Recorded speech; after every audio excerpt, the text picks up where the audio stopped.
been a while, but not only are we back for over-unders, but this is a special East Division Championship edition.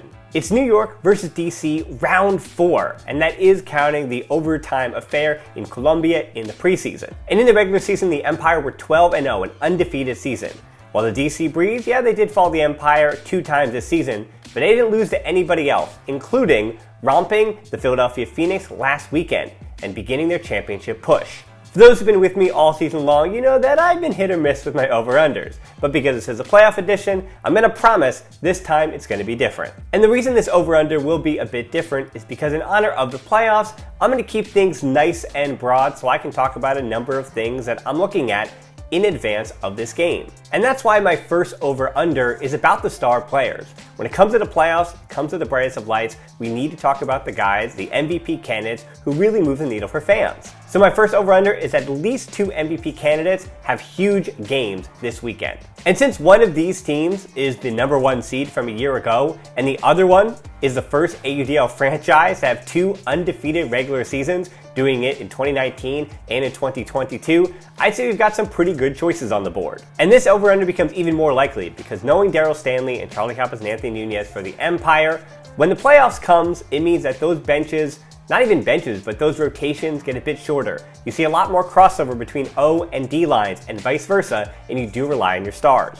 And speaking of those stars, we start with Osgar, who has been the best player on the best team all season long. The Minnesota product, the front runner for MVP, has had 5 scores or more in every single game in 2022 and went under 31 completions just 3 times. And he had 0 turnovers in 6 of the 12 games, while hitting on 96%. I'll say that one again, 96% of his hucks.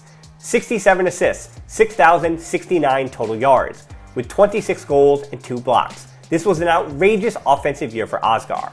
And while teams will try their best to stop him, the only thing hurting his MVP case is why you can't. If teams truly lock in on Osgar, then you're not going to give enough attention to Jack Williams, who may be the most well-rounded player on the planet, or John Lithio, who is all of 6'5" and scored 36 goals this season.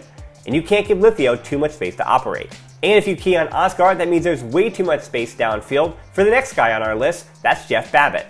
Babbitt switched to the O-line about halfway through the season and, well, he only scored 40+ goals, leading the team and doing so for the second time in his career dating back to 2017.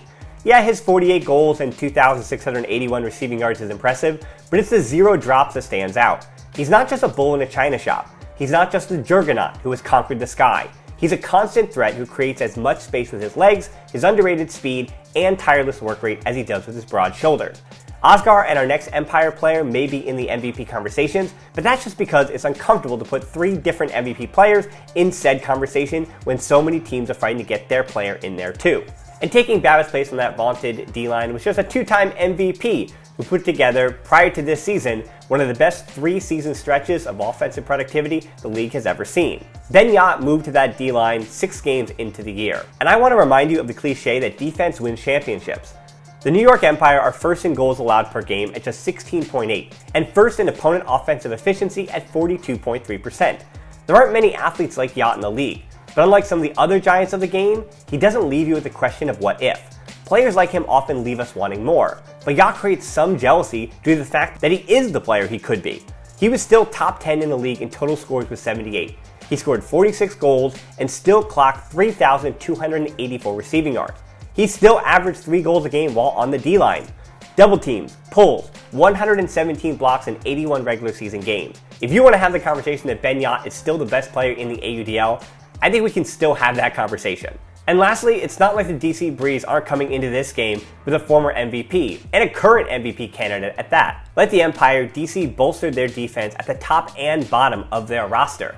And they hurt any MVP candidates by basically battling each other for votes. But every team needs that alpha, they need that leader. And while Johnny Malks, who's still in his early 20s, is clearly showing that he's going to be a leader for that franchise, for both the current and the future, it's all about the guy who is of the present and, in theory, of the past. Rowan McDonald has returned to being the guy for the DC Breeze this year. He clearly wasn't right last season with a hamstring injury, but this year he's been the most dangerous play within 5 feet of a teammate.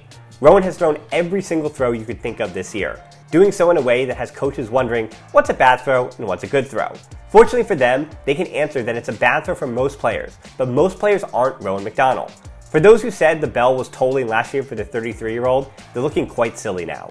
He took a 28-assist, 5-goal 2021 and turned it into a 43-assist, 29-goal 2022. He's got plenty left in the tank and making DC look awful dangerous. And remember, this playoff game on Friday night against DC is at 7 p.m. at Joseph F. Facina Field. If you can't catch it live, it'll be airing on FS2 at 9:30 p.m. So I'd say the best thing to do is come to the field for the game at 7 p.m. and set your DVR so you can check on all the angles you might have missed. We did spend a bit of time on those MVP candidates, so let's take a step back and actually discuss what's going to decide this game. With the efficiency of these high-powered offenses, some of the best that the league has ever seen, this game is likely going to be decided by the breaks. Marquez Brown leads handler D, Ben Katz roaming for blocks, Luke Rafus and Reese Bergeron flying through the air with no remorse for their bodies tomorrow. One huge D-line play could make or literally break this game. The first time these two met in the regular season, it was 3 breaks for DC and 5 for the Empire, in a game where the Empire O was an incredible 17 of 20 on their holds. In the second matchup, New York captured 8 breaks while DC got 4, which is why I'm splitting the difference and going under 10 total breaks between the two teams. While these defenses will be playing with that playoff intensity, these offenses, as Philly learned last weekend, are rarely phased, and they have a knack for winning back the disc when they lose it. And pairing nicely with those breaks is total turnovers, of which I'm going under 22 total turnovers between the two teams. It's a bit obvious, but this game is going to be decided in one of two directions. Either it's decided on a knife's edge, one big play in the third or fourth to give a team a lead that they never relinquish. Or it could be a nasty out-for-blood rivalry game where the team left standing has to reflect on their life choices heading into championship weekend. Taking what I know from the coaches and the teams, I think it'll be more the former more than the latter. These two teams know each other too well to have it get sloppy. They know the stakes. And so do you. Championship weekend is on the line. 3 more wins for the New York Empire or the DC Breeze, that means they're coming home with a title. So there you have it for the playoff game between the DC Breeze and the New York Empire. Part who knows at this point. It's over 2 MVP candidates having big games. It's under 10 total breaks by both teams, and it's under 22 total turnovers for both these squads. If you've got an opinion, and most AUDL fans do, hit us up down in the comments below. And as always, enjoy the game.